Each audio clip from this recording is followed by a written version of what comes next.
Firstly, I want to express my appreciation and gratitude for the cruise, everything that I've experienced.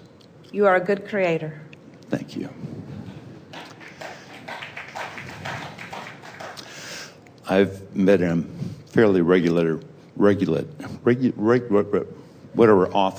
meditator over maybe 30 or 40 years. I've been trained in many schools of meditation. The last master I served under, his teachings are entirely congruent with yours. You have taken me a step beyond, and for which I'm most grateful and appreciative.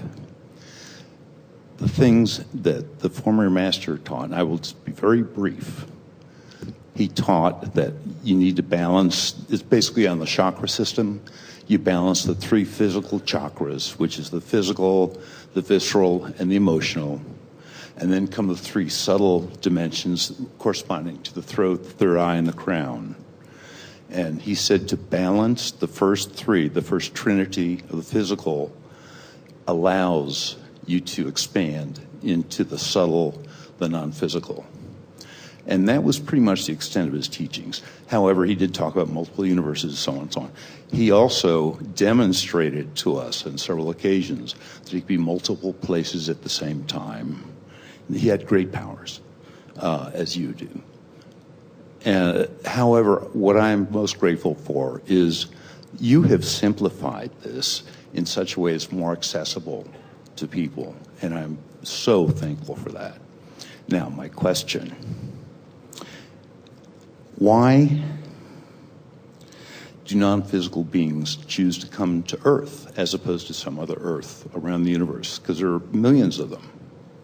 Well, before you move on to that, we want to talk about the meditation that you were describing, because there are a lot of different people who are teaching different methods, but in all of those differences, there is one common denominator that we think is really worth identifying. And that is, the whole point of meditation is to raise vibration, which means the whole point of meditation is to distract your consciousness from anything that is vibrationally off. And so most people have a lot going on in their mind. They have lists of things that they are keeping track of and worrying about and fretting about and just trying to keep track of.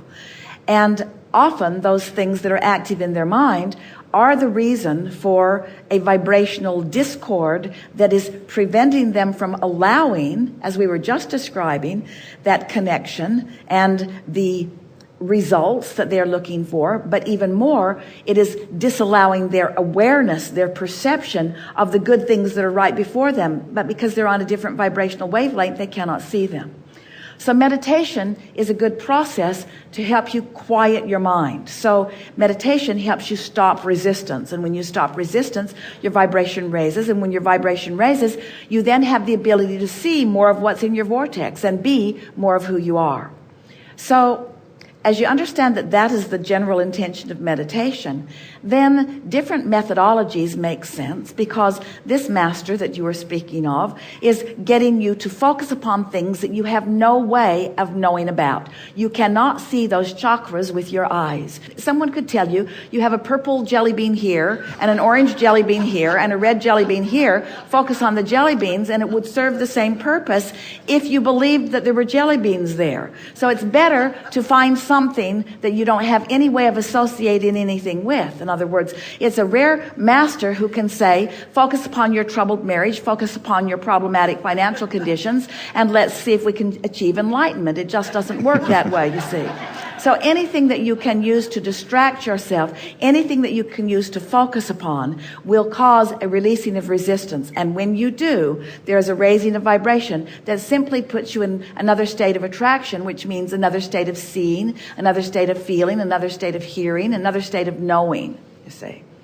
So now we're ready to continue with what? Okay.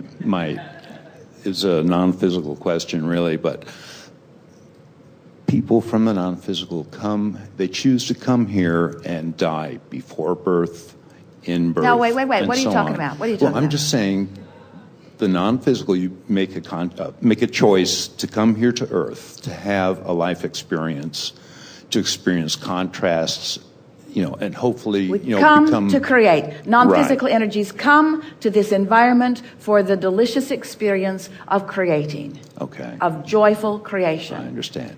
Now, when a child dies before birth or shortly after birth, what is the reason why that non-physical being chose that? They wanted an extreme contrast for some reason. Well, there are so many reasons. It isn't a good idea to try to give one reason to all of them. No, of course not. Because There they aren't. It's come no with one reason. different intentions, you see. But the most important thing is to realize that there is a continuity in all of that that is wanted and understood by that broader consciousness. And to try to define it, in other words, we can give you some examples of why someone would come and taste and reemerge. Sometimes it's because of an agreement with the people to whom they are born. That is generally what it is about. The beasts of your planet really have an advantage that humans don't have, because they come and reach maturity faster. They have a fuller, more delicious experience, and then they reemerge. And because they're coming more frequently, then they don't have as much resistance and all of that. The beasts of your planet are much better allowers than the humans. But the humans are much better focusers. And so the perfect situation, as far as a human is concerned, is to come into a physical environment and be aware of what they are doing vibrationally and control vibration.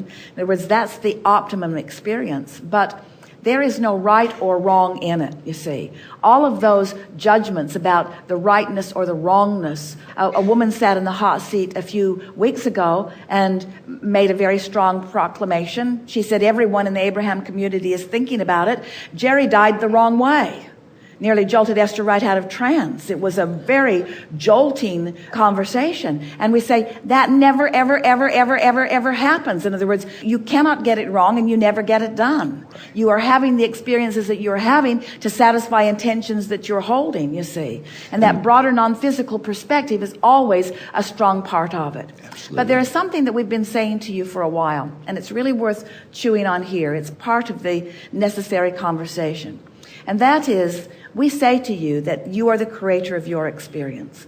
And humans say, well, what about destiny? What about the intentions that I held from my broader non-physical perspective? We say, yes, certainly there were those. And then our friends fret, but what if from my broader non-physical perspective, I intended something that from my physical perspective, now I've changed my mind about? Do I have the capacity in my physical form to get things squared away in the way that I want it to be here and now? And we say, the answer to that certainly is yes. But as you are working to come into continual alignment with that broader part of who you are, as you come into concert with that broader intention, with the intentions that you held, yes, before you were born, but most important to understand is that that non-physical you is evolving as a result of the physical experience that you are living too, you see. In other words, there have been no decisions made. Here it is, strongest statement of the forum. There have been no decisions made from non-physical that are being held precisely as they once were.